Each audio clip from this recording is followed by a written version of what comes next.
Welcome. In this tutorial we will show you how to edit the front page of your website. Upon logging in and being greeted with the dashboard, we will use our mouse to find the section Pages and select All Pages. This will now load a new page displaying all the current available pages on your website. Next, we will go through the list to try and find the front page. If we cannot find it, we can search for it in the bar at the top right. For the time being, I know it is on page 2, so I will navigate there.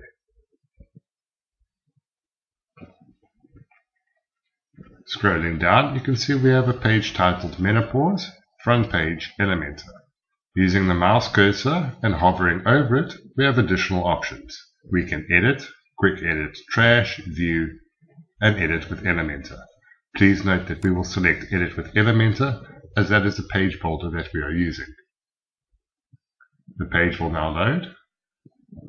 As you can see, my internet has taken a little bit of a dip. Please bear with me.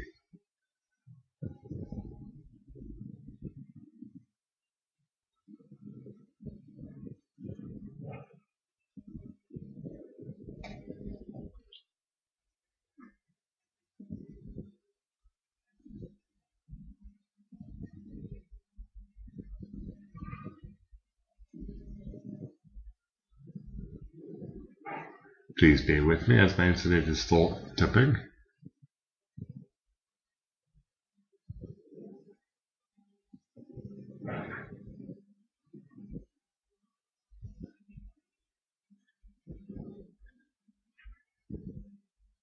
As you can see, the page is busy loading. We will allow it to load 100% before moving on.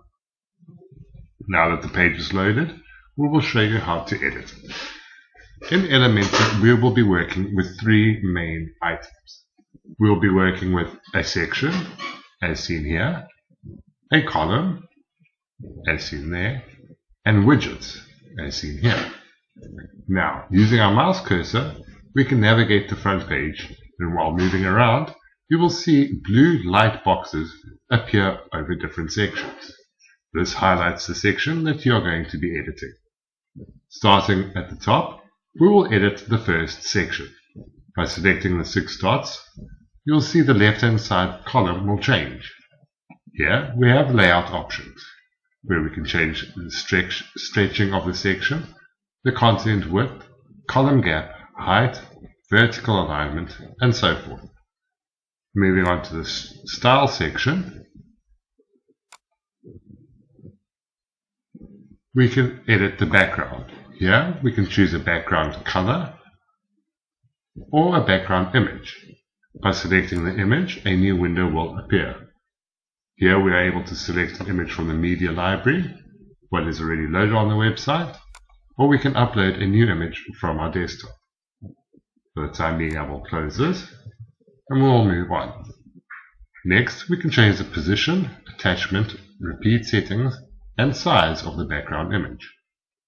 We are also able to add a background overlay. By selecting background overlay,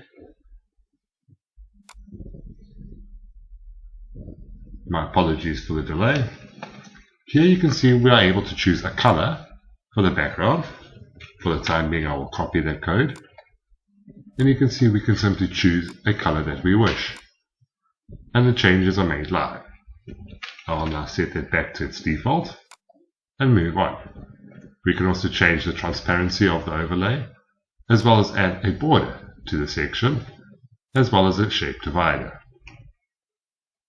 Lastly, in the advanced section, we can change the margin and the padding for the section. Please note that this is for more in-depth, and you should not be required to do anything here. Next, we will move on to the actual column. Again, using our mouse cursor, we will find and select Edit Column. As you can see, the window on the left-hand side has changed again. In the layout, we can change the column width, vertical alignment, horizontal alignment, and so forth. In the styling section, we're able to add a background, be it an image or a color. We're also able to add a border to this column, as well as edit the typography, the text, font, and color. Lastly, in the advanced section, again we have the margin and the padding for this column. Again, please note that this is for more in-depth. You will not be required to fiddle here. Moving on from the column, we will now edit a widget. By selecting the Edit Text Editor, we will see the bar on the left-hand side appear again. Underneath the Content section, we have the actual content for this text editor.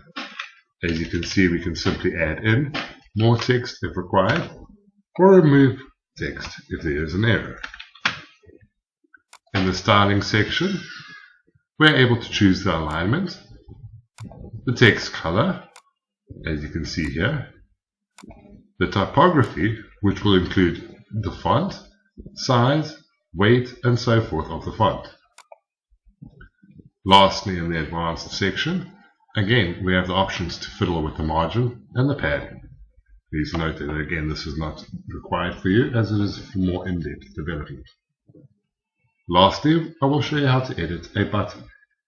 Again, we will use our mouse to select the Edit option, and clicking so will appear with a new window on the left-hand side.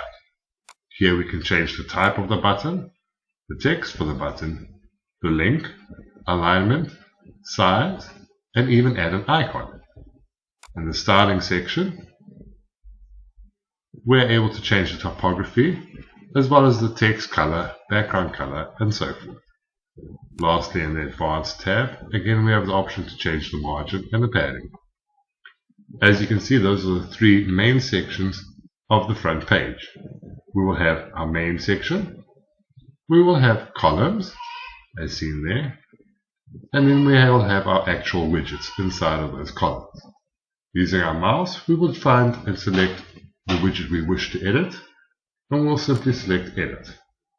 Once we are happy with all the changes made, at the bottom left we will select Update, and that is how you would edit the front page.